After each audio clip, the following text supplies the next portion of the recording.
So, what types of problems seem to be created for people whenever they're looking at the issues themselves, right? Why are people resistant to IPv6? I've heard a lot of issues around this.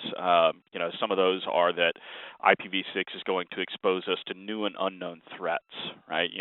It'll be expensive to convert it. I don't have enough time to plan for the upgrade, or the monitoring issue that gets introduced with IPv6 and existing tools, right? So, with respect to exposing you to new threats, clearly we have new threats that we get exposed to every day, whether we're in IPv6 or IPv4 type of environment.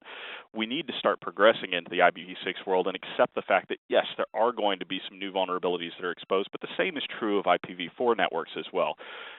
Risk avoidance is not a good reason to avoid IPv6 at this point. You simply need to plan for the security measures involved in protecting your network despite the fact that you're moving toward that particular upgrade.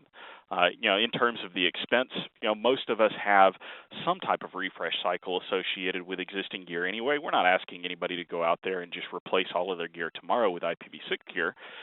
What you want to do is plan for those upgrades. When you're naturally introducing upgrades to certain segments of the network, plan to introduce those upgrades in a way that can support running IPv6. And it's not like you have to convert the entirety of the infrastructure at one time, because dual stack networks are fairly common these days, right? So it's entirely possible for you to run both IPv4 and IPv6 stacks on segments of your devices, allowing you to maintain connectivity to both types of networks. In terms of planning avoidance, right? So this is definitely a concern for a lot of people, right? They're busy, they just don't have time to work out what's really needed. We can't avoid the problem, right? As I mentioned earlier, you can't just say, this isn't an issue for me, I'm going to avoid it. Eventually, you're going to come to a point where you have to adopt it, and avoidance now is going to create a time crunch later. And again, you don't have to have this change all at once. It can be small incremental change over the course of the infrastructure over a time period, but you do need to start planning for how that change is going to take place, what risks you're going to mitigate in which ways, and really start looking toward how this change can occur. With respect to the monitoring problem, I've heard this response a lot where people are saying, I don't know if my existing infrastructure can properly monitor IPv6. Most classes of monitoring tools these days have the capacity to be able to monitor IPv6.